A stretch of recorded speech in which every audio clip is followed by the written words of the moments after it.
السلام علیکم ورحمۃ اللہ وبرکاتہ۔ سورہ بقرہ صفحہ نمبر 41، آیہ نمبر 249 تا 252۔ نحمدہ ونصلی علی رسولہ الکریم، اما بعد فاعوذ باللہ من الشیطان الرجیم، بسم اللہ الرحمن الرحیم۔ رب اشرح لی صدری ویسر لی امری واحلل عقدۃ من لسانی یفقہوا قولی۔ اللہم ارنا الحق حقا وارزقنا اتباعہ وارنا الباطل باطلا وارزقنا اجتنابہ، آمین یا رب العالمین۔ فلما فصل طالوت بالجنود قال ان اللہ مبتلیکم بنہر فمن شرب منہ فلیس منی ومن لم يطعمه فإنه مني إلا من اغترف غرفة بيده فشربوا منه إلا قليلا منهم فلما جاوزه هو والذين آمنوا معه قالوا لا طاقة لنا اليوم بجالوت وجنوده قال الذين يظنون أنهم ملاقو الله كم من فئة قليلة غلبت فئة كثيرة بإذن الله والله مع الصابرين۔ لفظی ترجمہ دیکھیے۔ فلما تو جب، فصلہ جدا ہوا، طالوت بالجنودی 7 لشکروں کے، قال اس نے کہا ان اللہ بے شک اللہ تعالی مبتلیکم آزمانے والا ہے تم کو، بلا سے ہے یہ، بنہر ساتھ ایک نہر کے یعنی ندی کے، فمن تو جس نے شریبا اس نے پی لیا، منہ اس سے، فلیسا تو وہ نہیں، منی مجھ سے، ومن اور جس نے، لم نہ، یطعمہ اس نے چکھا اس کو، فإنہ تو بے شک وہ، منی مجھ سے ہے، الا سوائے، من اغترف جو وہ چلو بھر لے، غرفتن ایک چلو، بیدہ ساتھ اپنے ہاتھ کے، فشربوا تو انہوں نے پی لیا، منہ اس سے، الا سوائے، قلیلاً چند کے، منہم ان میں سے، فلما تو جب، جاوزہ پار کیا اس کو، ہوا اس نے، والذین اور انہوں نے جو، آمنوا و ایمان لائے تھے، معہ ساتھ اس کے، قالوا انہوں نے کہا، لا نہیں، طاقت لنا کوئی طاقت ہمارے لیے، الیوم آج، بجالوت ساتھ جالوت، وجنودہ اور اس کے لشکروں کے، قالا وہ بولے، الذین جو لوگ، یظنون وہ یقین رکھتے تھے، انہم بے شک وہ، ملاقات کرنے والے ہیں، ملاق اللہ ملاقات کرنے والے ہیں اللہ سے، کم کتنی ہی، من فئتن کتنی ہی جماعتوں میں سے، قلیلتن چھوٹی، غلبت وہ غلبہ پا گئی، فئتن جماعتوں پر، کثیرتن بڑی، باذن اللہ ساتھ اللہ کے اذن کے، واللہ اور اللہ تعالی، مع الصابرین ساتھ ہے صبر کرنے والوں کے۔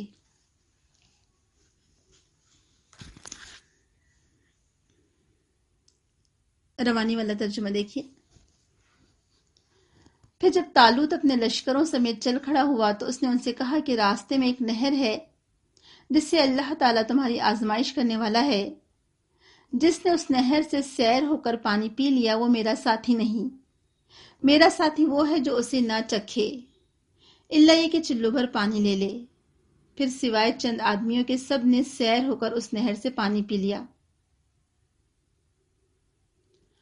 پھر جب طالوت اور اس کے لشکر کے لوگ اس نہر سے آگے گئے تو طالوت کے لشکری کہنے لگے، آج ہمیں جالوت اور اس کے لشکروں سے لڑنے کی طاقت نہیں۔ البتہ ان میں سے وہ لوگ جو یہ یقین رکھتے تھے کہ وہ اللہ سے ملنے والے ہیں، کہنے لگے، کئی دفعہ ایسا ہوا کہ تھوڑی سی جماعت اللہ کے حکم سے بڑی جماعت پر غالب رہی ہے، اور اللہ تعالیٰ تو صبر کرنے والوں کے ساتھ ہوتا ہے۔ اب یہاں پر اس واقعے کا آگے کا ذکر کیا جا رہا ہے۔ جیسے کہ پہلے بات ہوئی تھی کہ ان لوگوں نے خود سے ڈیمانڈ کی کہ ہمارے لیے ایک بادشاہ مقرر کر دیجئے۔ جب ان کے لیے ایک بادشاہ مقرر کر دیا گیا اور نشانیاں بتا دی گئیں کہ وہ بادشاہ جب مقرر ہوگا تو تمہارا وہ صندوق واپس آ جائے گا جس میں سکینت ہے تمہارے لیے، اور وہ صندوق بھی واپس آ گیا، اور ان کو یقین ہو گیا کہ طالوت دراصل اللہ تعالیٰ کی طرف سے ہی چنے ہوئے ہیں بطور سردار۔ اب اس کے بعد جب طالوت کو سردار بنا لیا گیا اور جب طالوت نکلے جنگ کے لیے، یعنی طالوت کی سرکردگی میں وہ لوگ جہاد کے لیے نکلے. آپ بادشاہ بھی کہہ سکتے ہیں طالوت کو اور سردار بھی کہہ سکتے ہیں. کہا جاتا ہے کہ ایک بہت بڑا لشکر تھا جو جالوت کے مقابلے کے لیے نکل کھڑا ہوا، اور طالوت نے پہلے کہہ دیا تھا کہ جس نے جو بزدلی دکھائے گا یا جو کم ہمت ہے وہ ہمارے ساتھ نہ نکلے. لیکن بنی اسرائیل زبانی باتوں میں بہت بڑے دلیر تھے، یعنی وہ بہت بڑی بڑی باتیں کرتے تھے، لہٰذا کہا جاتا ہے کہ ان کی تعداد بہت زیادہ ہو گئی. اور اس کی ایگزیکٹ ہمیں پتہ تو نہیں چلتی کہ کتنی تعداد تھی، لیکن بعض اسرائیلیات سے پتہ چلتا ہے کہ 70,000 کی تعداد تک پہنچ گئے تھے وہ لوگ. یہ بھی کہا جاتا ہے اسرائیلیات ہی میں سے کہ جب پانی نہیں ملا اور ان کو پیاس لگی تھی، وہ پیاسے تھے، جیسے کہ یہاں آیت سے ہی پتہ چل رہا ہے. تو ان لوگوں نے طالوت سے کہا کہ ہمیں پانی کی ضرورت ہے. تو طالوت نے کہا کہ آگے ایک نہر آ رہی ہے، لیکن تم اس نہر سے آزمائے جاؤ گے، لہٰذا زیادہ سیر ہو کر پانی نہ پینا، صرف ایک آدھ گھونٹ پی لینا، اور تمہارے رب کی طرف سے یہ آزمائش ایکچولی. اور اگر تم اتنی پیاس بھی برداشت نہیں کر سکے تو لڑائی میں پھر تم کیا کارنامے انجام دے سکو گے. یعنی ایکچولی یہ آزمائش ان کو جانچنے اور پرکھنے کے لیے بھی تھی کہ کون ہے جس کو اپنے نفس پر، اپنی ذات پر اتنا کنٹرول ہے، جو اللہ تعالیٰ کی خاطر اپنی پیاس برداشت کر سکے، جو بھوک برداشت کر سکے، جو راستے کی صعوبتیں، تکلیفیں، مصیبتیں، مشقتیں برداشت کر سکے. اب دیکھیں اللہ تعالیٰ کی راہ میں نکلنا کوئی معمولی بات نہیں. غزوہ تبوک کے منظر کو آپ اپنی نظروں میں لے آئیے. غزوہ تبوک عین گرمی کے وقت ہوا تھا اور فصلیں پکنے کا موسم تھا، انتہائی گرمی تھی. جو لوگ عرب میں رہتے ہیں ان کو معلوم ہوگا کہ جولائی اگست میں وہاں پر عرب ممالک میں چھٹی اس لیے دی جاتی ہے کہ وہاں پر حبس زیادہ ہو جاتا ہے، اور اسی حبس میں کھجوریں پکتی ہیں. تو مدینے کا موسم اور آس پاس کا موسم انتہائی گرم تھا، حبس کا موسم تھا، یعنی جس میں سانس رکتی ہے. اور سال بھر کی ان کی معیشت کا دار و مدار انہی کھجوروں پر تھا. یعنی وہ کھجوریں پکتی، پھر وہ اس کو سیل کرتے، تو اسی پر سال بھر ان کا گزارا ہوتا تھا. تو اس وقت ایک آزمائش تھی، اور اسی لیے غزوہ تبوک کے موقع پر آپ صلی اللہ علیہ وسلم نے عام منادی کروا دی تھی کہ ہر کوئی اللہ تعالیٰ کی راہ میں دے. بہت ضرورت تھی مدد کی. تو مال دینا تو بڑی بات تھی، لیکن اس کے ساتھ میں جانا جہاد کے لیے یہ ایک اور بڑا ایکچولی امتحان تھا صحابہ کرام کے لیے، اور وہ اس میں پورے اترے ماشاءاللہ. تو جہاد کرنا، یہ جنگ کرنا کوئی معمولی بات نہیں. اللہ تعالیٰ کی راہ میں نکلنا ایکچولی اس کے پیچھے وہی جذبہ کار فرما ہوتا ہے جس میں انسان کو یہ یقین ہو کہ اس کی ملاقات اللہ تعالیٰ سے ہونے والی ہے. اور آگے ہم دیکھیں گے کہ جن لوگوں نے کہا کہ جو یقین رکھتے تھے، جو گمان کرتے تھے، گمان نہیں بلکہ یقین تھا جن کو کہ وہ اللہ سے ملنے والے ہیں.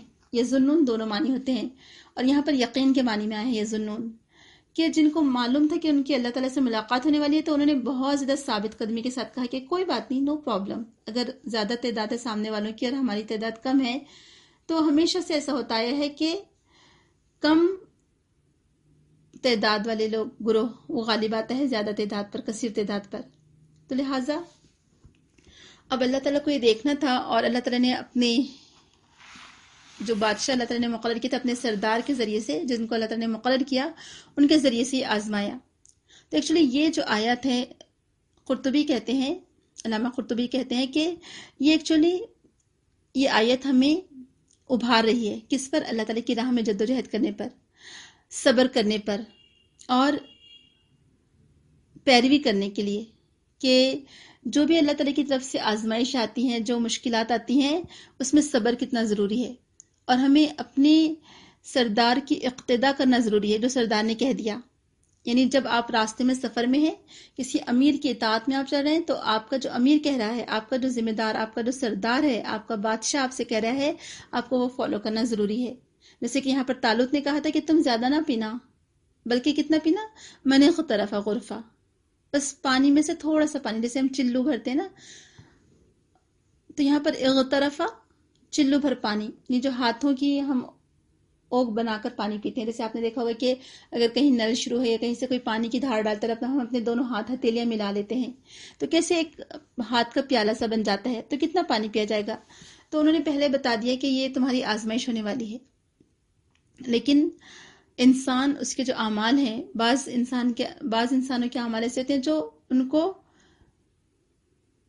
غلط راہ پر لے کر جاتے ہیں، جس کو آپ قبیح اعمال کہہ سکتے ہیں، یا نیتوں کا کھوٹ انسان کو فاسد عمل کرنے پر اکساتا ہے یا غلط عمل کرنے پر اکساتا ہے. اگر نیت میں کھوٹ ہوگی تو یقین جانیے کبھی وہ انسان کامیاب نہیں ہو سکتا اللہ تعالیٰ کی راہ میں.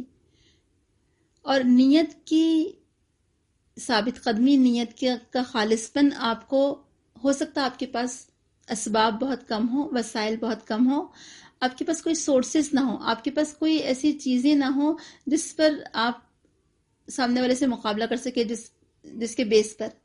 لیکن آپ کی نیت کی پاکیزگی، آپ کا اللہ تعالیٰ پر توکل، آپ کا اللہ تعالیٰ کی ذات پر یقین آپ کو بہت سارے اسباب و وسائل سے بے پرواہ اور بے نیاز کر دیتا ہے، اور اللہ تعالیٰ فتح اور نصرت آپ کو عطا کر دیتا ہے. لیکن اس کے لیے کیا چاہیے؟ نیت کی درستگی. تو علامہ قرطبی کہتے ہیں کہ ایکچولی ان کی نیت کا فساد تھا، جس کی بنا پر یہ ایسا ہوا کہ اتنے کثیر تعداد میں نکلے تھے، لیکن کیا ہوا؟ تھوڑے رہ گئے. دشمن کو دیکھ کر ان کے اندر کم ہمتی پیدا ہو گئی. اور ایکچولی یہ ابو دردہ رضی اللہ عنہ کا ایک قول نقل کیا جاتا ہے کہ جب تم جنگ کرتے ہو، آمنے سامنے جو جنگ ہوتی ہے وہ تمہارے اعمال کے سبب ہوتی ہے. یعنی تمہارے اعمال اگر اچھے تھے، تم ثابت قدم رہے، شروع سے تم اللہ تعالیٰ کی راہ میں لڑنے کے لیے تیار تھے، جب اللہ تعالیٰ کا حکم آ گیا تو اسی بنا پر وہ جنگ کا نقشہ اسی طرح سے پلٹتا رہتا ہے. تو بہرحال جیسے کہ اللہ تعالیٰ نے جنگ بدر میں 313 صحابہ کرام کو فتح اور نصرت سے ہمکنار کیا 1000 کے لشکر پر. صحیح بخاری کتاب المغازی میں ہمیں ملتا ہے، ایک حدیث ملتی ہے کہ جیسے جن لوگوں نے اپنی پیاس برداشت کی تھی ان کی تعداد صرف 313 یا اس کی لگ بھگ تھی. انہی صبر کرنے والوں میں بوڑھے نبی سموئیل اور داؤد علیہ السلام اور ان کے والد اور ان کے 6 بھائی شامل تھے. اور برا بن عازب کی ایک اور روایت ہے جس میں کہا جاتا ہے کہ یہ وہی تعداد تھی جتنی اصحاب بدر کی تھی. تو اب یہاں پر آپ دیکھیں کہ پیچھے ہم نے پڑھا کہ جو اسرائیلی روایت سے پتہ چلتا ہے کہ 70,000 تھے، لیکن اس میں سے جو خالص تھے وہ 313 رہ گئے تھے. یعنی اگر ہم ریشو دیکھتے ہیں تو کیا ملتا ہے ہمیں ریشو کہ ہر 2000 میں سے صرف 9 آدمی سچے مجاہد ثابت ہوئے، جن لوگوں کے حوصلے بلند تھے، جو صبر کرنے والے تھے، جو توکل کرنے والے تھے. اور انہوں نے آپس میں کہا بھی کہ اگر ہم تھوڑے سے باقی رہ گئے تو کوئی بات نہیں، فتح کا ملنا، کامیابی کا ملنا یا شکست، یہ سب اللہ تعالیٰ کی طرف سے ہوتی ہے. موت، زندگی سب اللہ تعالیٰ کے ہاتھ میں ہے. اور ان لوگوں نے کہا کہ کئی دفعہ ایسا ہوا کہ چھوٹی سی جماعت بڑی جماعت پر غالب آئی. یہ جو ہم پڑھتے ہیں نا اس میں کہ جو ملاقات پر یقین رکھتے تھے، قال الذین یظنون انہم ملاقو اللہ کم من فئۃ قلیلۃ غلبت فئۃ کثیرہ. یہ واقعی میں کتنی اچھی بات ہے. اگر آج کے دور میں آپ دیکھیں تو ہر طرف سے مایوسی پھیلائی جا رہی ہے. ہماری نوجوان نسل کو اس قدر مایوس کر دیا گیا کہ تمہیں کچھ کرنے کی ضرورت نہیں، کر کے کیا فائدہ، تم اپنی جگہ بیٹھے رہو بس. تمہیں کوئی قدم اٹھانے کی ضرورت نہیں، تمہیں کوئی ہلچل کرنے کی ضرورت نہیں، تمہیں متحرک ہونے کی ضرورت نہیں ہے. حالات ہی اتنے خراب ہیں، تم کچھ نہیں کر سکتے، کچھ نہیں ہو سکتا امت مسلمہ کا. اب تو امت مسلمہ گئی، نعوذ باللہ. اس طرح کے حالات پیدا کیے جا رہے ہیں، یعنی مایوسی والی کیفیت ہے. تو اللہ تعالیٰ کی رحمت سے پہلی بات تو مایوس نہیں ہونا چاہیے. آپ دیکھیں چاہے ہم آج تھوڑے کیوں نہ ہوں، ہمارے اسباب کم ہی کیوں نہ ہوں، ہمارے وسائل کم ہی کیوں نہ ہوں، لیکن اللہ تعالیٰ فتح اور کامرانی ہمارے حصے میں، ہمارے نصیب میں ڈال سکتا ہے، کر سکتا ہے، اگر ہمارا صبر اور توکل اللہ تعالیٰ کی ذات پر پختہ ہو. یقین ہو ہمیں اللہ تعالیٰ کی ذات پر کہ آپ اپنے اندر پہلے ویسا ایمان تو پیدا کریں، ویسا یقین تو پیدا کریں. تو اللہ تعالیٰ کیوں نہیں کم تعداد کو فتح اور کامیابی سے نوازے گا. جنگ بدر کی مثال ہمارے سامنے ہے. تو ضرورت کس بات کی کہ وہ یقین، وہ توکل. جسے کہا تھا نا کسی نے کہ فضائے بدر پیدا کر فرشتے تیری نصرت کو، اتر سکتے ہیں گردوں سے قطار اندر قطار اب بھی. کہ آج اگر آپ کا ایمان ویسا ہو جائے تو یقین جانیے کہ آج ہم سب غالب آ سکتے ہیں. اللہ تعالیٰ فرشتوں کو اتارے گا ہماری مدد کے لیے. اللہ تعالیٰ ایسے اسباب و وسائل مہیا کر دے گا جہاں سے ہم امیجن بھی نہیں کر سکتے تھے، تصور بھی نہیں کر سکتے تھے. لیکن ضرورت کس بات کی ہے کہ آپ قدم تو آگے بڑھائیں. آپ اللہ تعالیٰ کی راہ میں نکلے تو صحیح، آپ ایک قدم تو رکھیں اللہ تعالیٰ کی راہ میں. تو یہاں پر خاص بات جو غور کرنے کی ہے کہ جو لوگ اللہ تعالیٰ کی ملاقات کا یقین رکھتے تھے تو آپ دیکھیں ان کے اندر کیسی ہمت تھی. یعنی کیا ہوا کہ جب یہ لوگ نکلے اور طالوت نے کہا کہ اللہ تعالیٰ تمہاری ایک ندی سے آزمائش کرنے والا ہے، اب جس کو ہمارے ساتھ جنگ میں چلنا ہو وہ زیادہ پانی نہ پیے، بس تھوڑا سا پانی پی لے. لیکن سوائے چند کے ان لوگوں نے کیا کہ بہت سارے لوگوں نے بہت زیادہ پانی پی لیا، سیر ہو کر پانی پی لیا. اب جب سیر ہو کر پانی پی لیا تو ظاہر سی بات ہے وہ تھک گئے ہوں گے اور لیٹ گئے آرام کے لیے، یا انہیں نیند آنے لگی ہوگی، کہنے لگے اب تو ہم نہیں لڑ سکتے یا ہم نہیں جا سکتے. اب چلو جو تھوڑے بہت بچ گئے تھے وہ چلے. اب جو تھوڑے بہت بچے تھے اس میں سے بھی ایک گروہ نے کہہ دیا کہ اب طالوت کے ساتھ جو تھے تو انہوں نے جالوت کے لشکر کو دیکھ کر کہا کہ جالوت کے لشکر کے ساتھ آج تو لڑنے کی ہمارے اندر ہمت نہیں ہے، کیونکہ وہ دیکھ رہے تھے اپنے آپ کو کہ وہ اتنے کم ہیں اور جالوت کا لشکر اتنا بڑا ہے، کثیر التعداد. اور وہ لوگ مشہور بھی تھے پہلے سے. جو جالوت تھا وہ ان لوگوں کا سردار تھا اور وہ مشہور تھے جنگ میں، بہادری میں. اب ان لوگوں نے کیا کہا، کچھ لوگ اس میں سے جو تھوڑے سے کمزور ایمان والے تھے، کم ہمت والے تھے، ان لوگوں نے کہا کہ نہیں ہم تو نہیں لڑ سکتے، آج ہمارے بس کی بات نہیں. لیکن آپ دیکھیں کہ اگر چند لوگ ہمت والے ہونا، جیسے جنگ احد کا نقشہ اپنے سامنے لائیے، اور آپ کو یاد ہوگا کہ جب عبداللہ بن ابی 300 ساتھیوں کو لے کر الگ ہو گیا تھا اور ان 300 کو دیکھ کر ایک اور جو گروپ تھا بیچ میں وہ بھی ڈاواڈول ہو رہا تھا، وہ لوگ بھی ہیزیٹیٹ تھے کہ اب کیا کریں، ہم بھی نکل جاتے ہیں. تب کچھ لوگوں نے سمجھایا تھا ان کو کہ تم اگر نکلو گے تو کیسا ہوگا، اور موت اور یہ زندگی سب اللہ تعالیٰ کے اختیار میں، تم اگر اپنے مضبوط قلعوں میں بھی چلے گئے تو موت اگر آنی ہے تو آ کر رہے گی. تو ان کے سمجھانے پر وہ گروپ ساتھ میں ہو گیا اور پھر یہ لوگ نکل گئے جنگ کے لیے، کیونکہ ایک گروپ کی وجہ سے دوسرے کی ہمت بھی کم ہو جاتی ہے. اب یہاں پر ان لوگوں کی بات آ رہی ہے کہ جو کمزور تھے، کم ہمت والے تھے، تو اللہ تعالیٰ کیا چاہتا تھا کہ چھانٹ کر الگ کر لے. یعنی ثابت قدم ایمان والے لوگوں کو، توکل اور صبر کرنے والے لوگوں کو، اور جو تھوڑ دلے لوگ تھے، کیونکہ اگر کتنی بڑی تعداد ہو لیکن اگر ان کے اندر ثابت قدمی نہ ہو تو کوئی فائدہ نہیں. اگر یہ لوگ آگے جنگ میں جاتے اور عین جنگ کے بیچ سے یہ پیٹ پھیر لیتے تو بھگدڑ مچ جاتی، اور جو فتح، نصرت اور کامیابی ملنا ہوتی وہ الٹا شکست میں تبدیل ہو جاتی.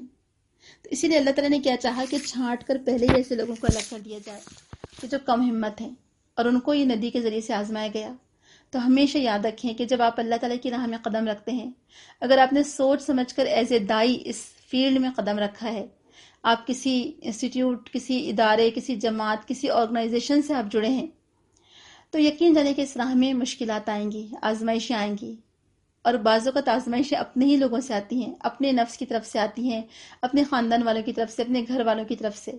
لیکن کم ہمت نہیں ہونا ہے، اس وقت ڈٹے رہنا ہے، ثابت قدمی اختیار کرنی ہے. مشکلات پر صبر اور ڈٹے رہنا، جمے رہنا، یہ ایکچولی مومن ہونے کی نشانی ہے. جو مومن ہوتے ہیں وہ کبھی پیچھے نہیں ہٹتے.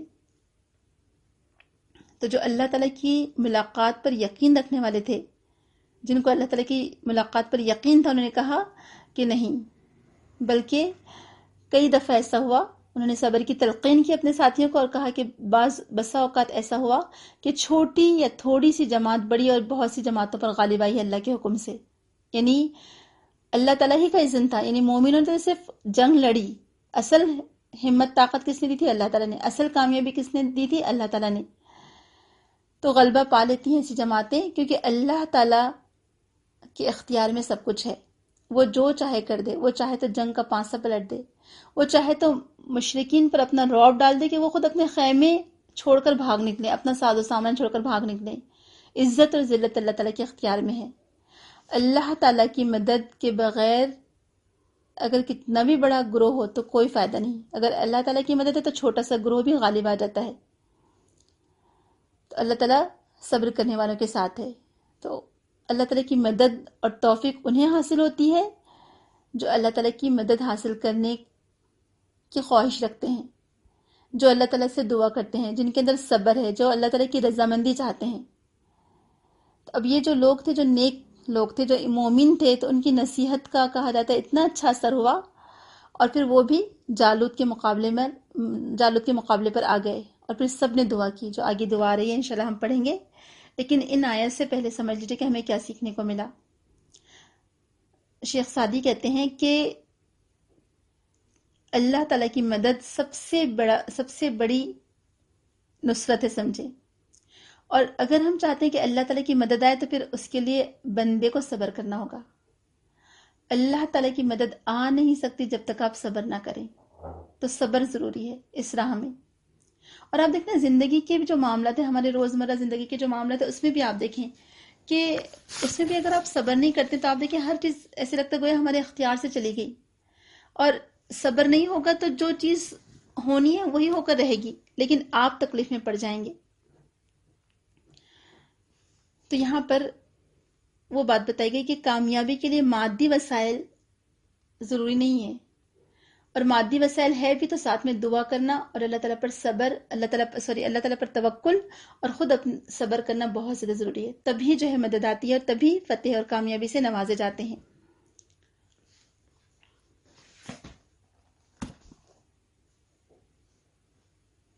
تو جو لوگوں نے کیا کیا، کچھ لوگ تھے ایسے جن لوگوں نے پانی پی لیا. اب لشکر کے افراد کی تعداد کم تھی، اور وہ جانتے تھے کہ ان کے دشمنوں کی تعداد بہت زیادہ ہے. یعنی جن لوگوں نے پانی پی لیا تھا ان کو پہلے ہی پیچھے چھوڑ دیا گیا. اور کیوں چھوڑا گیا، یہ بھی بات بہت غور کرنے کی قابل ہے کہ بعض مفسرین کہتے ہیں کہ یہاں پر طالوت نے ہی دراصل ان کو جو ہے پانی پینے سے منع کیا. اور یہ اللہ تعالیٰ کی طرف سے ہی طالوت کے دل میں یہ بات آئی تھی کہ وہ ان لوگوں کو آزمانا چاہتا تھا. وہ دیکھنا چاہتا تھا کہ ان میں سے کون ثابت قدم ہے، کیونکہ وہ ایک ایسی قوم سے جنگ کرنے جا رہے تھے جو بہت زیادہ بہادر قوم تھی، جن کا بڑا لشکر تھا، اور وہ لوگ کئی بار شکست دے چکے تھے دوسرے لوگوں کو.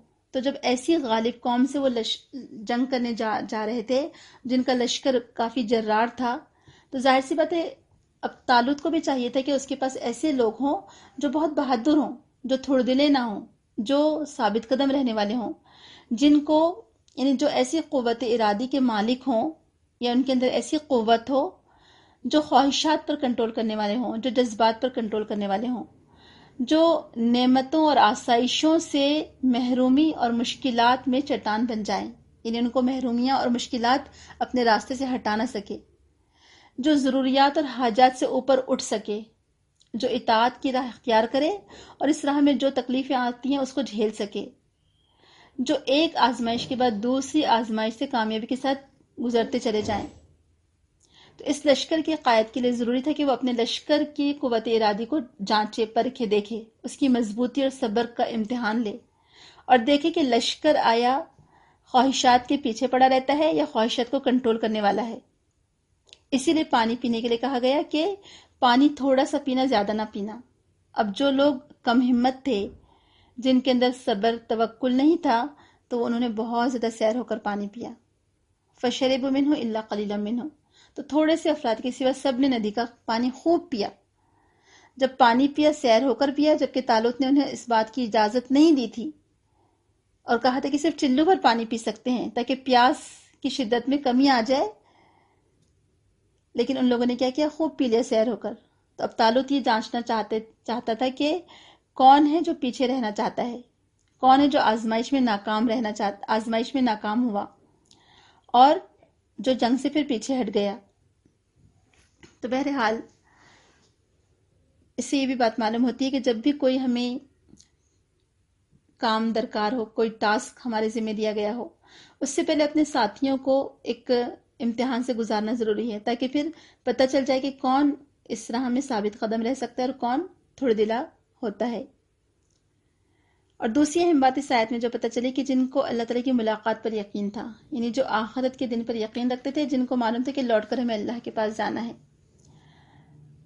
تو ان لوگوں نے کیا کیا، ان کی ہمت بڑھائی، دوسرے گروہ کی ہمت بنائی جن کی ہمتیں کم ہو رہی تھیں. تو ان کی ہمت بڑھائی کہ نہیں، غم نہ کرو، پریشان نہ ہو، ہم کو اللہ تعالیٰ سے ملنا بھی ہے ایک دن، اور وہاں تو اجر ہمیں ملے گا، لیکن دنیا میں بھی ہم اگر ثابت قدم رہے تو ہمیں دنیا میں بھی کامیابی اور کامرانی سے اللہ تعالیٰ سرفراز کرے گا. تو آپ دیکھیں ان کی بات کا کتنا اثر ہوا کہ وہ لوگ بھی پھر شامل ہو گئے. تو یہ پوری انسانی تاریخ اس بات کی گواہ ہے کہ ہمیشہ جو لوگ صبر و استقامت والے تھے، چاہے تھوڑے سے لوگ ہوں، قلیل تعداد ہوں، لیکن ہمیشہ وہ اکثریت پر غالب آئے ہیں. تو اللہ تعالیٰ کو ایسے لوگ چاہیے جو کہ ہمت والے ہوں، ثابت قدم رہنے والے ہوں. اللہ تعالیٰ کثرت کی پرواہ نہیں کرتے کہ کتنی تمہارے پاس کوانٹٹی ہے. نہیں، اللہ تعالیٰ کو کوالٹی درکار ہے کہ کم لوگ ہوں لیکن ہمت والے ہوں، تو وہ ہمیشہ کثیر گروہ پر غالب آتے ہیں. تو قربانی، ثابت قدمی، مصائب اور مشکلات پر صبر اور یقین اور اعتماد کی صفات، یہ کامیابی کی ضامن ہے. سبحان اللہ. واقعی میں آپ دیکھیں یہ جو کوالٹیز ہیں اگر یہ ہمارے اندر پیدا ہو جائے تو یقین جانیے کہ کامیابی آپ کے قدم چومے گی، چاہے وہ دنیاوی ترقی ہو یا دینی معاملات ہوں. ہر چیز میں آپ دیکھیں قربانی کے بغیر کچھ حاصل نہیں ہوتا. قربانی آپ کریں گے تو آپ دیکھیں اس کا رزلٹ آپ کو چند دنوں میں نظر آئے گا. آپ محسوس کریں گے اس کامیابی کو انشاءاللہ. تو بہرحال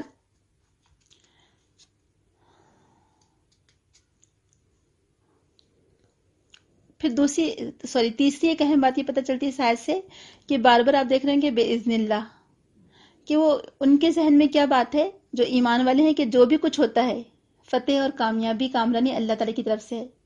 چاہے شکست ہو وہ بھی اللہ کی طرف سے ہوتی ہے، اللہ کی مرضی سے ہوتی ہے. فتح اور کامیابی ہوتی ہے وہ بھی اللہ کے اذن سے ہوتی ہے. تو جیسے کہ ہم قرآن میں ہمیں کئی آیات میں پتہ چلتا ہے کہ مومن یہ نہ سمجھے کہ انہوں نے قتل کیا دشمنوں کو یا انہوں نے مارا، بلکہ یہ اللہ کے حکم سے ہوا. اللہ تعالیٰ نے چاہا اور اللہ تعالیٰ نے رعب ڈال دیا تھا کفار و مشرکوں کے دل میں. وہ لشکر پورا کا پورا لشکر غزوہ خندق میں وہ بھاگ گیا. ہوائیں اتنی تیز چلی کہ ان کے خیمے نکل گئے زمین سے، خیمے اڑنے لگے، جانور بھاگنے لگے، دھول مٹی اتنی زیادہ تھی کہ وہ بدحواس ہو گئے. تو اللہ تعالیٰ رعب ڈالتا ہے اپنے دشمنوں پر. اللہ تعالیٰ مومنین کی مدد فرماتا ہے. اللہ تعالیٰ فرشتے نازل فرماتا ہے. جنگ بدر، جنگ احد میں صحابہ کرام کی کئی روایت ہم کو ملتی ہیں. وہ کہتے ہیں کہ ہمیں نہیں معلوم تھا کون ہمارے ساتھ لڑ رہے تھے. بازو میں سفید لباس میں تھے اور ایسے لگ رہا تھا گویا ان کی تلواریں چلتی جا رہی ہوں، دشمن پر وار ان کا بڑھتا جا رہا ہو. تو فرشتے آئے تھے. اللہ تعالیٰ فرماتا ہے کہ اللہ تم اگر ثابت قدمی دکھاؤ، تمہارا ایمان، توکل اور صبر جیسا اللہ تعالیٰ کو چاہیے ویسا ہو، تو فرشتے اتریں گے، فرشتے آئیں گے، قطار در قطار آئیں گے، ایک کے بعد ایک یا کے بعد دیگرے فرشتے اتریں گے مدد کرنے کے لیے. لیکن کیا چیز مطلوب ہے؟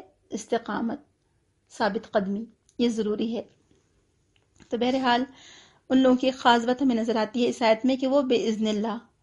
تو مومن اور مسلمان کبھی بھی کامیابی کو اپنی کالر کھڑی کر کے نہیں بتاتے کہ دیکھا میں ایسا کر سکتا ہوں، بلکہ وہ کہتے کہ یہ میرے رب کی طرف سے ہے. ھذا من فضل ربی، یہ میرے رب کی مدد سے ہوا. سب کچھ جو بھی مجھے ملا ہے، چاہے مجھے مال و دولت ملی ہو، چاہے مجھے اولاد ہے، چاہے کامیابی کامرانی، جو بھی کچھ دنیا میں مجھے ملا ہے، دینی کامیابی یا دنیاوی کامیابی، جو بھی ہے سب کس کی طرف سے؟ اللہ تعالیٰ کے فضل سے، اس کے رحم سے ہے. یہ انسان کا ذاتی کمال نہیں. آپ دیکھیں انسان کے بس میں تو ہے ہی نہیں کچھ بھی، کچھ اس کے اختیار میں نہیں ہے. تو ایک خاص بات اس آیت کی پتہ چلی کہ اللہ کے اذن سے ہمیں جب بھی کوئی کامیابی ملے کبھی اپنی کالر مت کھڑا کریے گا، بلکہ کیا کہیے گا کہ اللہ تعالیٰ کا فضل، یہ اللہ کے فضل سے ہمیں ملا ہے. اللہ تعالیٰ نے چاہا تو ہمیں یہ کامیابی اور کامرانی ملی، ورنہ ہماری تو کوئی حیثیت اور کوئی بساط ہی نہیں ہے کہ ہم کچھ کر سکیں. اور پھر آخری بات اس آیت میں کہ واللہ مع الصابرین، کہ اللہ ان لوگوں کے ساتھ ہے جو صبر اور استقامت اختیار کرنے والے ہیں. تو یہاں پر اس حقیقت کی طرف اشارہ کیا گیا ہے کہ حق اور باطل کے درمیان فیصلہ کن جنگ کے لیے اللہ کی طرف سے جو چیز مقرر کی جاتی ہے کہ حق اور باطل میں ہمیشہ جیت حق کی ہوتی ہے، اور ہمیشہ قلیل گروہ ہی کثیر گروہ پر غالب ہوتا ہے. اور وہ ان کی کوالٹیز کیا ہوتی ہیں کہ وہ اللہ تعالیٰ پر ملاقات کا یقین رکھتے ہیں، جن کے اندر صبر استقامت ہوتا ہے. اور یہ کامیابی کا سرچشمہ ہے جو اپنی تمام قوت اللہ کے اذن سے حاصل کرتا ہے. وہ گروہ جس کا یقین اللہ پر حد سے زیادہ ہوتا ہے، جو توکل اختیار کرتے ہیں اللہ تعالیٰ پر. تو بہرحال کبھی بھی کثیر تعداد پر نہ جائیے. آج حالات ایسے ہیں کہ ہمیں لگتا ہے کہ کسی بھی کنٹری کو لے لیجئے، کہیں پر بھی مسلمانوں کے لیے حالات دن بدن تنگ سے تنگ ہوتے جا رہے ہیں. لیکن کیا ہم زندہ رہنا چھوڑ دیں؟ کیا ہم ملک چھوڑ چھوڑ کر چلے جائیں؟ نہیں، ہمیں ہمت سے کام لینا ہوگا، اللہ تعالیٰ سے دعا بھی کرنی ہوگی، اور اپنے اندر وہ ایمان و توکل پیدا کرنا ہوگا. مکی زندگی سے تو زیادہ حالات خراب نہیں ہو سکتے، تو ایسا سمجھے کہ مکی دور گزار رہے ہیں ہم. لیکن صبر اور استقامت سے کام لیں.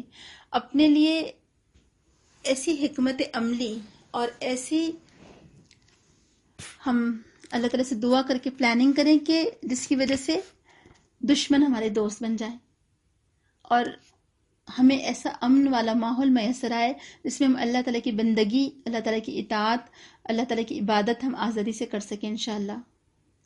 اللہ تعالیٰ ہماری مدد فرمائے، خصوصاً ہندوستان کے مسلمانوں کی اور ہر جگہ کی، جہاں جہاں بھی مسلمان ہیں.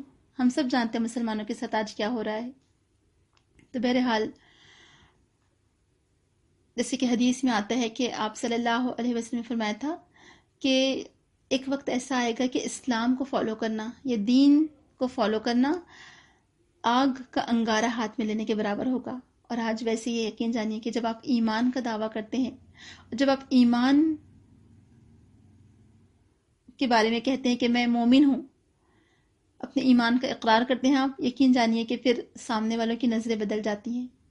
آج غیروں سے تو ہم کیا شکایت کریں، خود ہمارے مسلمان جن کو دیکھ کر بعض اوقات دل خون کے آنسو ہوتا ہے، وہ کہتے ہیں کہ اچھا یہ کیا، اس سے کیا ہو جائے گا، کیا دین قائم ہو جائے گا، اور یہ کیا دین اور اسلام کی بات اس کی رٹ لگا رکھی ہے. خود ہمارے مسلمان کہتے ہیں آپ کون سی دنیا میں جی رہے ہیں. اللہ تعالیٰ ہمارے حال پر رحم فرمائے. تو بہرحال اس آیت میں ہمیں بہت ساری باتیں سیکھنے کو ملی. آگے دیکھیے آیت نمبر 250. وَلَمَّا بَرَزُوا لِجَالُوتَ وَجُنُودِهِ قَالُوا رَبَّنَا أَفْرِغْ عَلَيْنَا صَبْرًا وَثَبِّتْ أَقْدَامَنَا وَانصُرْنَا عَلَى الْقَوْمِ الْكَافِرِينَ.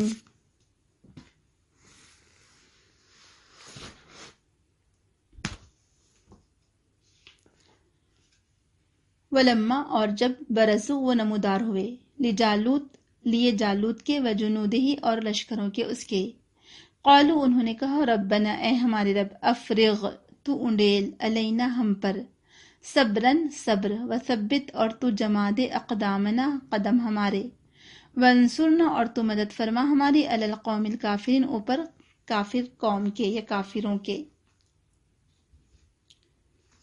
روانی والا ترجمہ دیکھیے. اور جب ان کا جالوت اور اس کے لشکروں سے مقابلہ ہوا تو کہنے لگے اے ہمارے رب، ہم پر صبر کا فیضان کر اور ہمیں ثابت قدم رکھ، اور ان کافروں کے مقابلے میں ہماری مدد فرما. سبحان اللہ، کتنی پیاری دعا ہے. تو مومن کی دعا یہ ہوتی ہے کہ مومن صرف اسباب پر بھروسہ کر کے نہیں بیٹھ جاتا، بلکہ وہ ساتھ اللہ تعالیٰ سے مدد کی دعائیں بھی مانگتا رہتا ہے. اس سے کیا پتہ چلا کہ کامیابی کے لیے مادی وسائل کے ساتھ دعا بھی لازمی ہے. یہی اللہ کے نیک بندوں کی نشانی ہوتی ہے کہ وہ اپنی ہمت اور سامان جنگ پر بھروسہ نہیں کرتے، وہ اپنی کالر نہیں کھڑی کرتے، بلکہ عاجزی کے ساتھ اللہ تعالیٰ کو یاد کرتے ہیں، اس سے صبر اور ثابت قدمی کی توفیق مانگتے ہیں، اپنی فتح کے لیے دعائیں کرتے ہیں. اور دیکھا آپ نے کہ جالوت کے اس لشکر سے اللہ تعالیٰ نے ان کو نجات دی، وہ لشکر خود بھاگ کھڑا ہوا، اور طالوت اور ان کا لشکر یعنی جو مومن تھے وہ اس جنگ جیت گئے. تو ان لوگوں نے گڑ گڑا کر ایسی دعائیں کی جیسی جنگ بدر کے موقع پر اللہ کے رسول صلی اللہ علیہ وسلم نے کی تھی. سبحان اللہ. کیسے آپ دیکھیں نا، ہر دور میں ایسا ہوتا ہے، ہر انبیاء کے وقت، کہ ایک تو ہمیشہ کثیر گروہ ہمیشہ باطل پر ہوتا ہے، تو کبھی تعداد کرنا چاہیے کہ اچھا میجورٹی ان کی ہے تو لہٰذا وہ سچے ہوں گے، وہ حق پر ہوں گے. تو میجورٹی از ناٹ اتھارٹی. اور کبھی بھی آپ کو بڑا سا گروپ دکھائی دے جمع غفیر ہو تو ایسا نہ ہو کہ ادھر ہی چل پڑے آپ آنکھیں بند کر کے، اچھا اتنا بڑا گروپ ادھر جا رہا ہے تو اس کا مطلب یہ صحیح لوگ ہوں گے. نہیں، ہمیں ویسا نہیں بننا ہے کہ چلو تم ادھر کو ہوا ہو جدھر کی. نہیں، آپ دیکھیں گروپ میں یہ جو بڑا گروپ ہوتا ہے ہمیشہ اس میں ایسے جذباتی لوگ بھی شامل ہوتے ہیں جن کو کچھ شعور نہیں ہوتا، جو کوئی زندگی کا مقصد نہیں رکھتے، بس جذبات میں آنے والے لوگ، بس جو کہتے ہیں نا کہ ایک بھیڑ جمع ہو جاتی ہے اور حاصل کچھ نہیں ہوتا اس سے۔ چند لوگ چاہیے ماسٹر مائنڈ آپ کے پاس، جو سوچ رکھنے والے، اچھی سوچ رکھنے والے ہوں، جو کنٹرول کرنا جانتے ہوں لوگوں کو۔ اگر آپ کے پاس چند ایسے لوگ آ گئے جن کے اندر لیڈرشپ کوالٹی ہے، جن کے اندر ثابت قدمی ہے، جن کے اندر صبر ہے، توکل ہے، جو حکمت سے کام لینا جانتے ہوں، تو ایسے چند لوگ بھی آپ کے پاس آ گئے تو یقین جانیے کہ کامیابی انشاءاللہ آپ کے قدم چومے گی۔ تو ہمیشہ ایسے لوگوں کو دیکھیے، ایسے لوگوں کو ڈھونڈیے، ایسے لوگوں کو اپنا ساتھی بنائیے تاکہ کامیابی قدم چومے۔ تو یہاں پر جو حسن ترتیب ہے کہ انہوں نے کیا کیا، انہوں نے اللہ تعالیٰ سے طلب کی کیا؟ صبر۔ یعنی دشمن سے ملاقات پر سب سے پہلے کیا چاہیے؟ صبر چاہیے۔ تو انہوں نے کیا کیا؟ آپ دیکھیں کہ صبر دے، ہمیں یہ نہیں کہا کہ اے اللہ تعالیٰ ہمیں صبر عطا کر دے، اے اللہ تعالیٰ ہم تجھ سے صبر مانگتے نہیں، افرغ علینا صبرن، انڈیل دے ہم پر۔ آپ دیکھیں کہ جب آپ کوئی پیالہ ہے اس میں سے کوئی چیز آپ دیتی ہیں تو آپ چمچے سے نکال کے دیتی ہیں، ایک اسپون میں کتنا آئے گا؟ اور بعض اوقات آپ کیا کرتے ہیں کہ آپ کو زیادہ دینا ہو تو آپ کیا کرتے ہیں کہ وہ پیالہ ہی انڈیل دیتے ہیں، واپس پلٹا دیتے ہیں جس چیز میں آپ کو نکالنا ہو۔ تو انڈیلتے جب ہیں تو آپ کیا ہوتے ہیں، زیادہ چیز آ جاتی ہے، اور جب آپ نکال کے دیتے ہیں اس میں سے تو تھوڑی تھوڑی چیز آتی ہے۔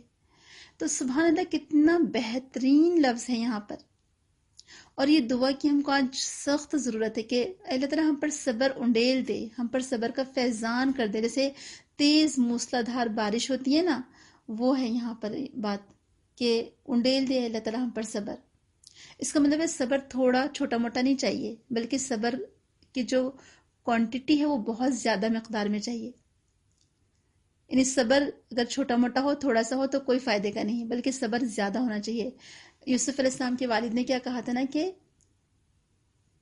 میں اللہ تعالیٰ سے مدد مانگتا ہوں، فصبر جمیل واللہ المستعان، کہ بس صبر ہی کروں گا اور صبر ہی بہتر ہے، اور صبر بھی کیسا خوبصورت صبر، تو صبر خوبصورت بھی ہوتا ہے ماشاءاللہ۔ اور پھر صبر کی آپ دیکھیں جو اس کے جو بینیفٹس ہیں، اس کے جو فائدے ہیں وہ کتنے بہترین ہیں کہ ان اللہ مع الصابرین، کہ اللہ تعالیٰ صبر کرنے والوں کے ساتھ ہے۔ سبحان اللہ، جب آپ صبر کرتے تو اللہ تعالیٰ ہر قدم پر آپ کی مدد فرماتا ہے، پھر آپ اکیلے نہیں ہوتے، پھر آپ تنہا نہیں ہوتے، آپ کے رب کی مدد آپ کے ساتھ شامل حال ہوتی ہے۔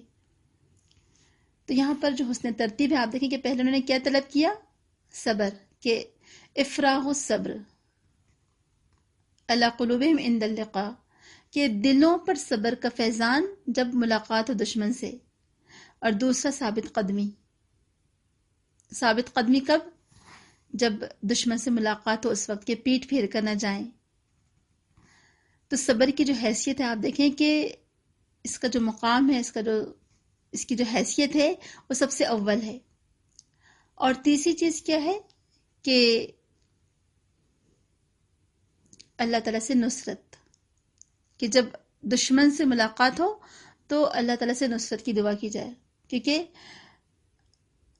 افرغ علینا صبرن پہلے نمبر پر، پھر وثبت اقدامنا، اور پھر وانصرنا علی القوم الکافرین۔ تیسری چیز کیا ہے؟ نصرت۔ تو نصرت کب آ سکتی ہے؟ پہلے یہ دو چیزیں آنی چاہیے۔ یعنی آپ چاہتے ہیں کہ آپ کو نصرت اور کامیابی ملے تو پہلے یہ دو چیزیں اپنے اندر لائیے، صبر اور ثابت قدمی۔ اور یہ ثابت قدمی کیا ہوتی ہے؟ استقامت، جس کو ہم کہتے ہیں کہ ڈٹے رہنا، جمے رہنا، ڈٹرمنیشن، اور جو بھی آپ اس کے لیے لفظ استعمال کر سکتے ہیں وہ کر سکتے ہیں، کہ جم جانا۔ جیسے کہ آپ نے دیکھا ہوگا کبھی بعض اوقات ایسا ہوتا ہے کہ بچے اتنے ڈھیٹ بن جاتے ہیں، اس سے ضد کرتے ہیں کہ وہ جو چیز مانگ، جیسے آپ کسی کھلونے کی دکان سے گزرے اور آپ کا بالکل کوئی ارادہ نہیں اپنے بچے کو کھلونے دلانے کا، اور آپ کے بچے کے پاس بہت سارے کھلونے بھی ہیں، لیکن بچہ وہاں پر جم گیا، ڈٹ گیا، اور وہ بس مانگے جا رہا ہے کہ نہیں مجھے تو چاہیے، اور وہ رو رہا ہے۔ بعض اوقات آپ نہیں دلانا چاہتے لیکن آپ کو دلانا ہوتا ہے، یہ دلانا پڑتا ہے مجبوری میں، اور آپ دلا دیتے ہیں، یعنی آپ اتنا زچ ہو جاتے ہیں۔ تو وہ بچے کی آپ ثابت قدمی دیکھیے کہ وہ وہاں جم گیا، وہ ڈٹ گیا۔ تو آپ دیکھیں کہ بچہ اپنی ایک ضد کے لیے ڈٹ سکتا ہے، تو آپ دیکھیں کیا کیا ہم حق کے لیے، اللہ تعالیٰ کی اطاعت کے لیے، کل اللہ تعالیٰ کے سامنے ہم سرخرو ہوں اس کے لیے، اور کل ہم کو آخرت میں کامیابی ملے اور ہم کو جنت ملے اور اللہ تعالیٰ کی رضامندی ملے، کیا اس کے لیے ہم ڈٹ نہیں سکتے، جم نہیں سکتے؟ حالات کتنی بھی مخالفت ہوں، حالات کتنے بھی مخالف ہوں، یا کتنی بھی مخالفتیں بڑھ گئی ہوں، لیکن آپ کو کیا کرنا ہے؟ سینہ سپر ہو کر ڈٹے رہنا ہے، جمے رہنا ہے۔ اور یہی آج کے دور کا تقاضا ہے۔ یقین جانیے کہ اگر ہم چاہتے ہیں کہ کامیابی ہمارے قدم چومے، مسلمانوں کا غلبہ ہو، انہیں فتح اور نصرت اور کامیابی ملے، تو اس کے لیے پھر آپ کو سینہ تان کر ڈٹے رہنا پڑے گا۔ حالات کے تھپیڑے آپ کو چاہے کتنا بھی پیچھے کیوں نہ ہٹائیں، آپ کو اپنے قدم مضبوط جمانا ہوگا کہ آپ کو پھر کوئی مشکل، کوئی تکلیف، کوئی طوفان آپ کو اپنی جگہ سے ہٹا نہ سکے، ہلا نہ سکے۔ ہم سر تو کٹا سکتے ہیں لیکن ہم سر جھکا نہیں سکتے۔ یہ ہوتی ہے مومن کی شان۔ تو وہ حالات سے گھبراتا نہیں ہے، بلکہ وہ حالات کا مقابلہ کرتا ہے مومن۔ وہ پلاننگ کرتا ہے، وہ سوچتا ہے کہ ان حالات سے میں کیسے نپٹ سکتا ہوں، میں ان حالات سے کیسے عہدہ برا ہو سکتا ہوں بحسن و خوبی۔ تو یہ ایک مومن کی شان ہوتی ہے۔ تو یہ دعا ہم کو ضرور کرتے رہنی چاہیے کہ اس میں جو ترتیب ہے، حسن ترتیب ہے۔ علامہ آلوسی کہتے ہیں کہ حسن ترتیب کو ہم ذہن میں رکھیں کہ پہلے صبر ہے، پھر ثابت قدمی ہے، اور پھر نصرت کی دعا ہے۔ تو نصرت کب ملتی ہے، کامیابی کب ملتی ہے؟ جب آپ کے اندر پہلے یہ دو کوالٹیز ہوں، ایک صبر اور دوسرا ثابت قدمی۔ اور آپ اللہ کے رسول صلی اللہ علیہ وسلم کی زندگی کی مثالیں دیکھ لیجئے کہ ہر جنگ کے موقع پر کیا ہوا، کیا اسباب تھے، کیا وسائل تھے، کتنی تعداد تھی، لیکن صحابہ کرام کی ثابت قدمی، ان کا صبر، جیسے جنگ بدر کے موقع پر اللہ کے رسول صلی اللہ علیہ وسلم نے کتنی گڑ گڑا کر دعا مانگی تھی، اور پھر کیسے اللہ تعالیٰ نے مدد فرمائی۔ اور صحابہ کرام کا صبر، آپ دیکھیں کہ ان کو معلوم تھا کہ تعداد اتنی بڑی ہے دشمن کی، لیکن اس کے باوجود بھی وہ ڈٹے رہے، جمے رہے۔ تو یہی مومن کی نشانی ہوتی ہے کہ وہ مشکل حالات میں ڈٹا رہتا ہے، حالات سے پیچھے چھڑا کے وہ بھاگتا نہیں ہے۔ اب آپ اپنی زندگی میں سوچ لیں کہ کتنے ایسے مواقع آئے ہوں گے کہ بعض اوقات کچھ پریشانیاں آئی ہوں گی گھریلو، بعض اوقات کچھ مختلف لوگوں کی طرف سے آپ کو پریشرائز کیا گیا ہوگا، یا آپ پر پریشر ڈالا گیا ہوگا کہ بس اسے کہو چھوڑ دے کام، کیوں زبردستی اپنے گھر کو برباد کرنے پر تلی ہیں، یا پھر کیوں اپنے بچوں کو چھوڑ کر یہ زبردستی کے کام سنبھالے ہوئے ہیں۔ تو آپ دیکھیں کہ پہلی ذمہ داری اپنے گھر اور بچے ہیں، بیوی کے لیے ہسبینڈ اور بچے، اور ہسبینڈ کے لیے بیوی اور بچے، کہ پہلے اپنی وہ ان ذمہ داریوں کو نبھائے، لیکن ان سے جو وقت بچتا ہے اس کو پھر اللہ کے دین کی راہ میں لگائے۔ اور آپ دیکھیں کہ صحابہ کرام، تابعین اور تبع تابعین نے کیسے کیا، یعنی اس قرآن کی خدمت کو ہی دیکھ لیں، مجھے ہمیشہ یاد آتی ہے ان کی محنت اور قربانی، جنہوں نے قرآن کی فہرست لکھی آیتوں کی ترتیب کے ساتھ، کہ جو ہم پڑھتے ہیں نا المعجم مفہرس القرآن الکریم، کتنا بڑا کام تھا۔ انہوں نے 30 سال لگائے، کہا جاتا ہے 30 سال لگے ان کو اس قرآن کی فہرست کو تیار کرنے کے لیے، کہ ایک ہی قسم کی آیت قرآن میں کہاں کہاں آئی ہیں، تو انہوں نے وہ لا کر جوڑتے گئے 30 سال لگا دیے۔ کیسے کیسے لوگوں نے خدمت کی اللہ تعالیٰ کے دین کی، اور ہم کیا کر رہے ہیں، کہاں کھڑے ہیں؟ ابھی تو میدان جنگ میں جا کر دشمن کے مقابلے پر آنا بہت دور کی بات ہے۔ ابھی تو ہم اپنے ہی خواہشات سے، اپنے رسم و رواج سے باہر نکل کر کچھ تو سوچیں، ہم کچھ تو کام کریں ہم، لیکن ہماری تو وہی رفتار بے ڈھنگی ہم کہہ سکتے ہیں، جس کو کہ بس صبح ہوئی، شام ہوئی، زندگی یوں ہی تمام ہو گئی، کھائے پیے، ناشتہ کیے، کھانا کھائے، رات کا کھانا کھایا، سو گئے، پھر صبح اٹھے، پھر وہی کام، شاپنگ، رسم و رواج، شادیاں، کپڑے، میچنگ، جیولری، پرس، بس صرف اس کی باتیں، گپ شپ، ادھر کی ادھر، ادھر کی ادھر، ٹی وی، ڈرامے، یا بس اس طرح کی چیزیں۔ بس ہو گیا تو بہت سے بہت کیا کر لیا، 5 وقت کی نمازیں پڑھ لی، اس کو ہم سمجھتے کہ ہم نے بہت بڑا احسان کر دیا اللہ تعالیٰ پر، نعوذ باللہ۔ کیسے ہوگا ہمارا، ہم کل کیا جواب دیں گے اللہ تعالیٰ کو؟ صحابہ اکرام کو، اللہ کے رسول صلی اللہ علیہ وسلم کو، تمام محدثین کو، تمام مفسرین کو یہ 24 گھنٹے ہی ملے تھے، اور ہمیں، مجھے اور آپ کو بھی یہ 24 گھنٹے ملے ہیں۔ ہم کیا کر رہے ہیں؟ اگر آپ دیکھیں گے تو یقین جانے کہ اتنے کام ہیں کرنے کے بہت زیادہ. سب سے پہلی بات تو ہمارا جو اسکول کا سسٹم ہے، اسکولز کا جو نظام ہے، اس کو چینج کرنے کی ضرورت ہے. اسکول میں ٹیچرز کی جو لینگویج ہے، یقین جانے کہ اس سے بچوں کے اخلاق اتنے بگڑ رہے ہیں کیونکہ ٹیچر کا اخلاق اچھا نہیں ہے. اور وہی کرسچن مشنریز پڑھا رہے ہیں، وہاں پر ان کا بیہیویئر آپ دیکھیں گے تو بالکل ڈفرینٹ، اور مسلمان اسکولز کا بیہیویئر بالکل ڈفرینٹ. اور بچوں کو مجبوری میں ہم ڈال بھی نہیں سکتے کرسچن مشنریز میں، کیونکہ وہاں کو ایجوکیشن ہے، وہاں اسکرٹ ہے، شارٹ اسکرٹ ہے لڑکیوں کے لیے 10 تک. اور مسلم اسکولز میں اس لیے ڈالنا پڑتا ہے کیونکہ وہاں پر شلوار کرتا ہے یا پھر فل ڈریس ہے. سمجھے چلے شلوار کرتے کی بات نہیں ہے کہ یہ نہ سمجھے کہ کوئی اسلامی ڈریس ہے، لیکن فل ڈریس ہے سمجھے. اور کو ایجوکیشن یہ گرلز اور بوائز کے سیکشنز یا کلاسز الگ الگ ٹائمنگز میں ہیں، لیکن ماحول انتہا سے زیادہ خراب. روز بچوں کی کچھ نہ کچھ شکایتیں آتی کہ ٹیچر نے یہ جملہ کہا، ٹیچر نے وہ جملہ کہا. یعنی اتنی خراب لینگویج. اور یہ کوئی عام اردو اسکولوں کی میں بات نہیں کر رہی ہوں، یہ نام تو انگلش ہی ہے کہ انگلش اسکول ہے. بہرحال بہت سارے کام کرنے، بہت سارے کام کرنے. ایسے ٹیچرز ہم کو لانا پڑے گا، ایسے لوگ تیار ہوں. آپ خود سوچیں کہ یہ جو مستقبل کے معمار ہیں ہمارے بچے، یہ جن کے پاس تعلیم حاصل کر رہے ہیں، وہ کیسے لوگ ہونا چاہیے؟ وہ تو ذہن بنانے والے لوگ ہونا چاہیے. وہ ایسے سانچے میں ڈھالنے والے لوگ ہوں جو آگے چل کے ایک مستقبل کا ایک لیڈر تیار کریں، مسلم لیڈر. لیکن قوم کی کسے فکر بھلا؟ تو یہ چیز بالکل درست نہیں ہے. اللہ تعالیٰ ہمارے حال پر رحم فرمائے.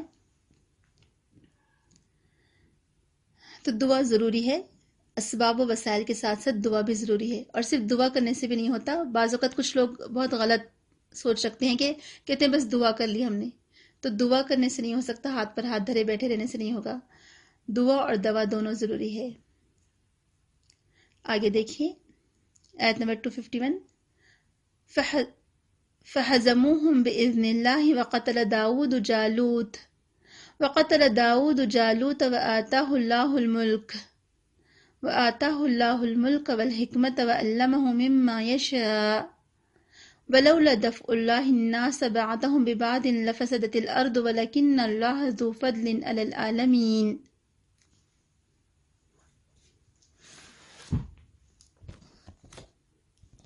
فَهَزَمُوهُمْ تو انہوں نے شکست دی ان کو، بِإِذْنِ اللہ ساتھ اللہ کے اذن کے. وقتل اور قتل کیا داود علیہ السلام نے جالوت کو. وآتاہ اللہ الملک اور دیا اس کو اللہ نے ملک، والحکمت اور حکمت، وعلمہ اور سکھایا اس نے اس کو، مما اس سے جو یشا اس نے چاہا.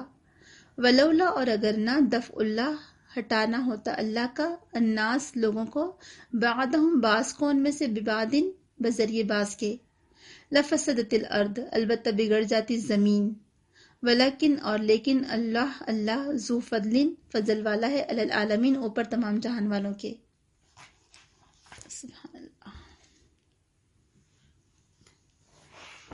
پھر اس تھوڑی سی جماعت نے اللہ کے حکم سے انہیں شکست دے دی، اور داؤد علیہ السلام نے جالوت کو قتل کر دیا. اور اللہ نے داؤد علیہ السلام کو بادشاہی اور حکمت عطا فرمائی، اور جو کچھ چاہا اسے سکھا دیا. اور اگر اللہ تعالیٰ اسی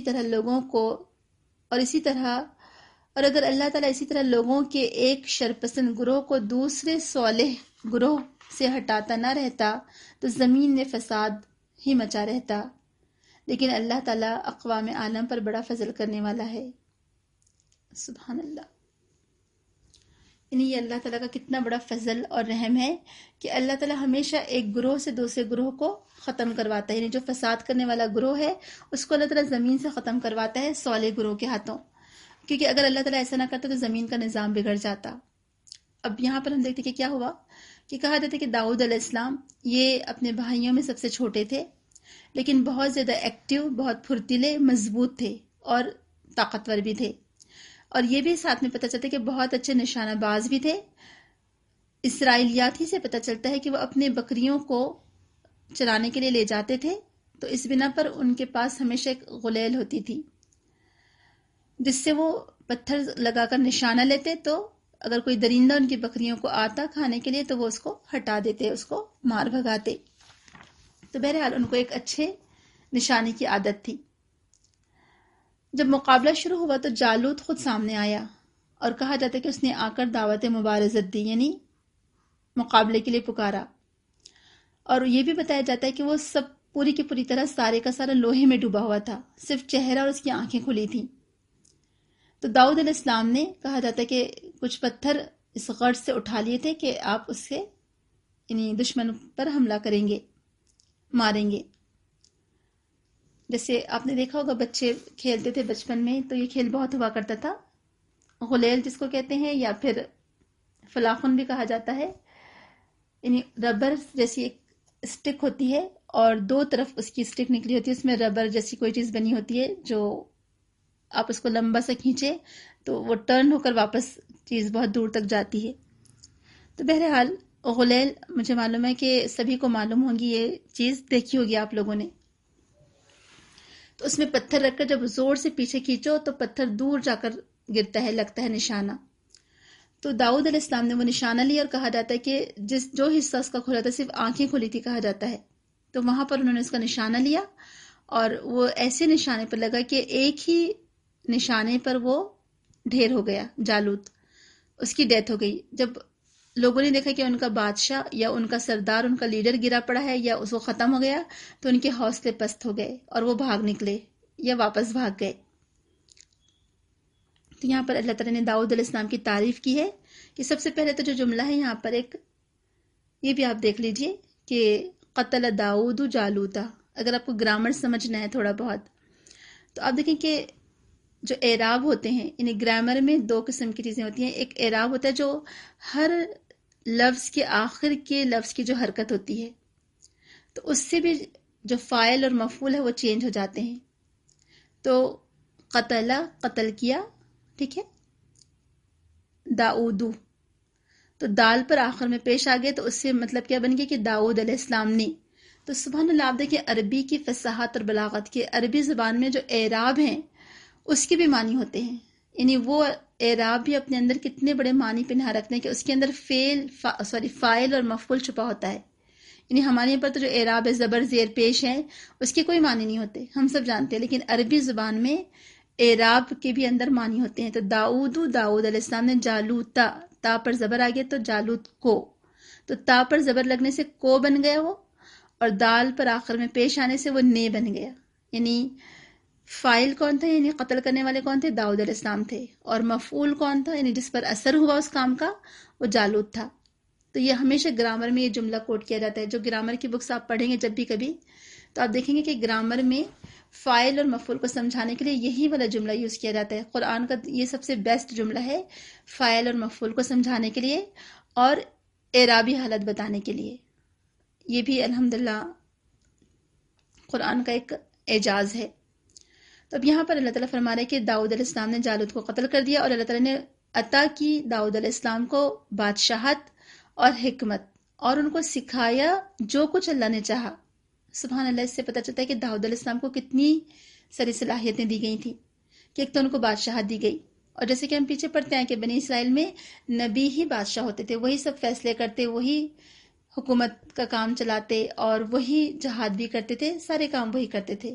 تو اللہ تعالیٰ نے داؤد علیہ السلام کو حکمت بھی دی، بادشاہت بھی دی، ان کو وہ کچھ سکھایا جو اللہ تعالیٰ نے چاہا، اور اسی لیے ان کو جو لوہے کی صنعت کہا جاتا ہے وہ دی گئی. آگے ہم پڑھیں گے انشاءاللہ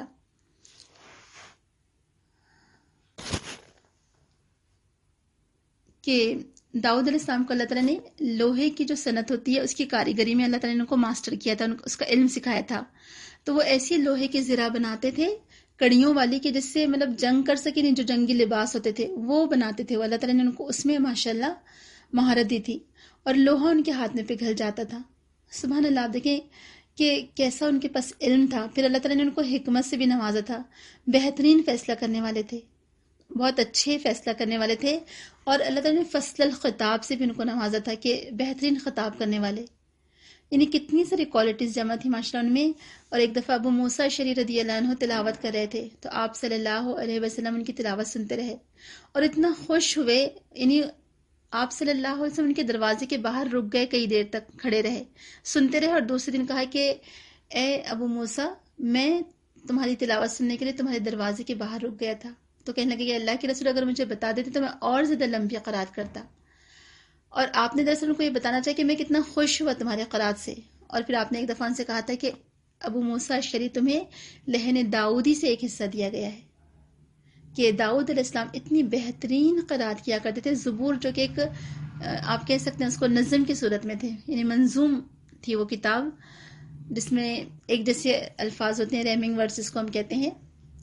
تو جب وہ پڑھتے تھے زبور کی، وہ تلاوت کرتے تھے کہا جاتا ہے، تو اپنے گھوڑے کی زین کستے ہوئے وہ تلاوت کرتے تھے. تو جس وقت وہ تلاوت کرتے تو ہر چیز ان کا ساتھ دیتی تھی، چرند پرند، پہاڑ، شجر.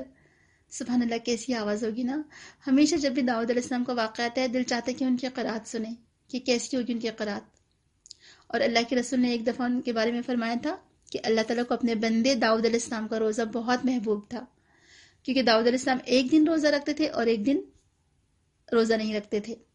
اور ان کے بارے میں یہ بھی آتا ہے کہ وہ تہجد میں پہلے سو جاتے، پھر اٹھتے، پھر پڑھتے، پھر سو جاتے، یعنی زیادہ حصہ بیچ میں وہ جاگے رہتے تھے، شروع کے حصے میں سو جاتے تھے. تو کیسے اللہ تعالیٰ کے نیک بندے تھے جن کو نبوت سے سرفراز کیا گیا، جن کو بادشاہت دی گئی ماشاءاللہ، جن کو حکمت دی گئی، جن کو علم دیا گیا، جو اللہ نے چاہا. کیا کیا کوالٹیز ہوں گی ان کے اندر. سبحان اللہ. اللہ تعالیٰ اپنے بندوں کو چن لیتا ہے تو کچھ لوگ ہوتے ہیں جو چنے جانے کے قابل ہوتے ہیں. کبھی ہم بھی اپنے آپ پر غور کریں، کبھی ہم بھی سوچیں کہ میری کون سی کوالٹی ایسی ہے، میری کون سی صفت ایسی ہے جس کی بنا پر اللہ تعالیٰ مجھے چن سکتا ہے، اللہ تعالیٰ مجھے سلیکٹ کر سکتا ہے. اپنے اندر وہ صلاحیت پیدا کرنے کی ہم کوشش کریں. اللہ تعالیٰ کرے کہ ہم بھی چنے ہوئے لوگوں میں سے ہوں. اللہ تعالیٰ اپنے ان نیک بندوں کی کچھ صفات ہمارے اندر بھی پیدا کرے تاکہ ہم اللہ تعالیٰ کے محبوب اور پسندیدہ بندے بن سکیں انشاءاللہ.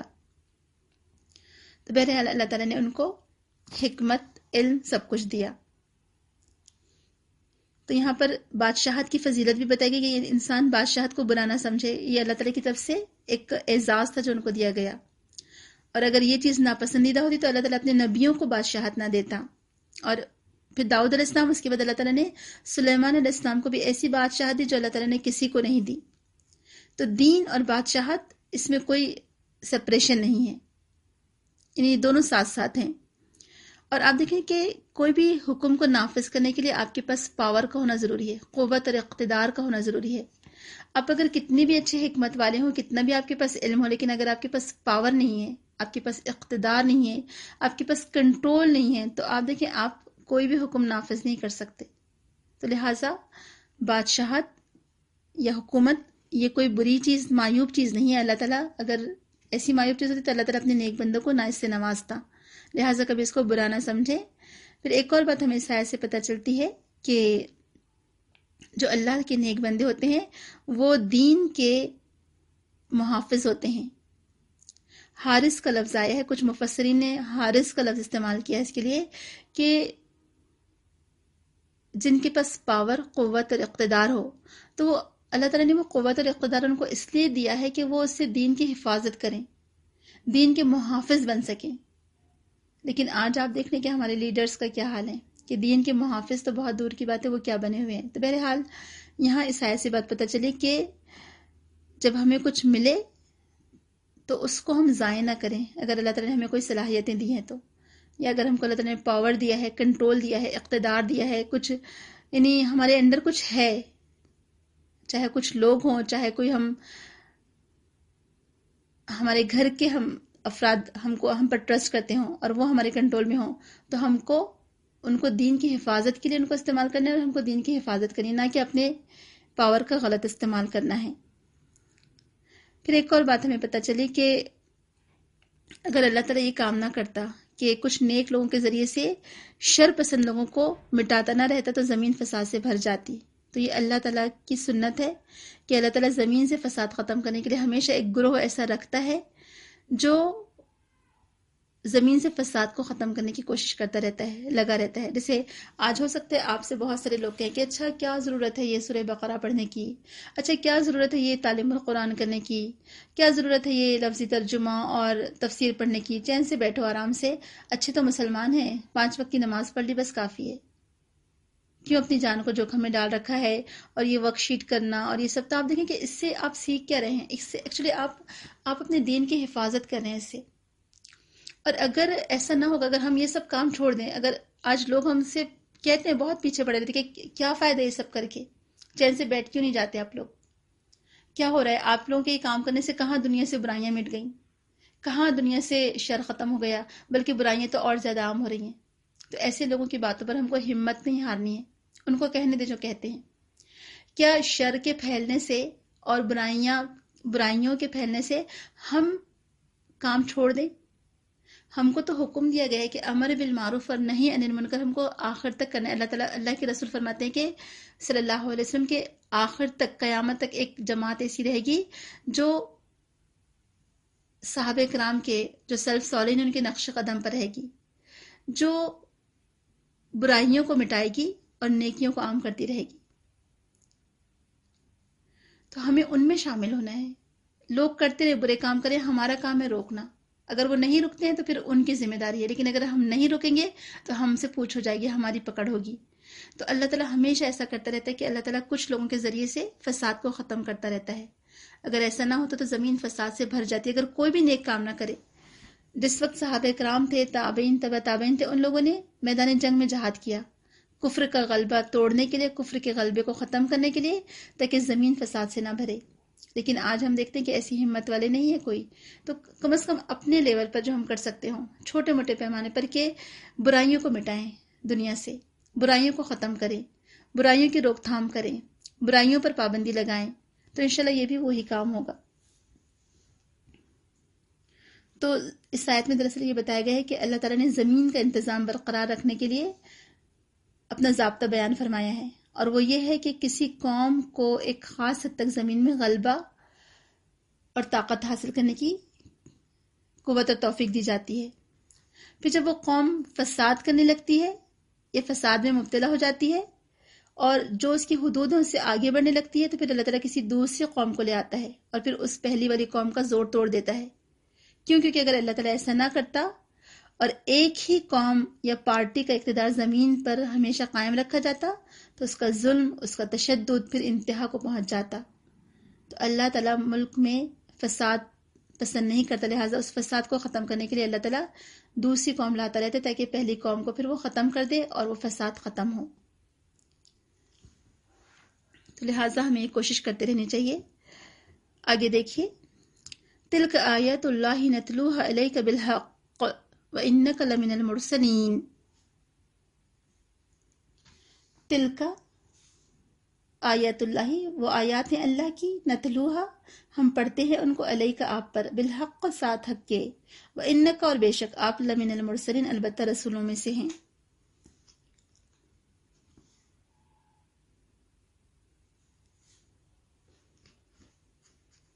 یہ اللہ تعالیٰ کی آیات ہیں جنہیں ہم آپ کو ٹھیک ٹھیک پڑھ کر سناتے ہیں، اور بلا شبہ آپ ان لوگوں میں سے ہیں جنہیں اللہ تعالیٰ نے رسول بنا کر بھیجا ہے، یا جنہیں رسول بنا کر مبعوث کیا گیا ہے.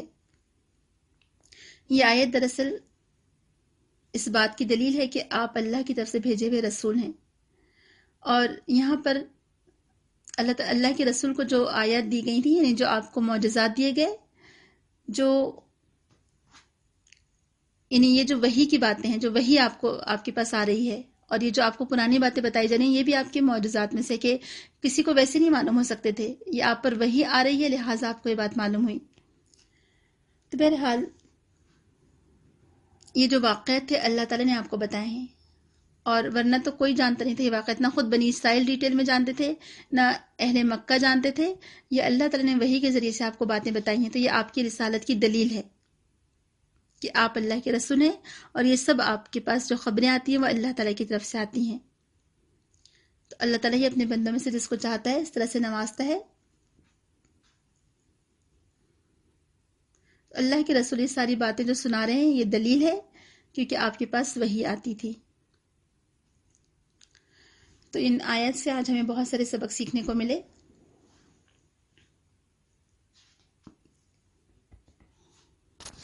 ٹائم ہمارا ہو رہا ہے، لیکن ہم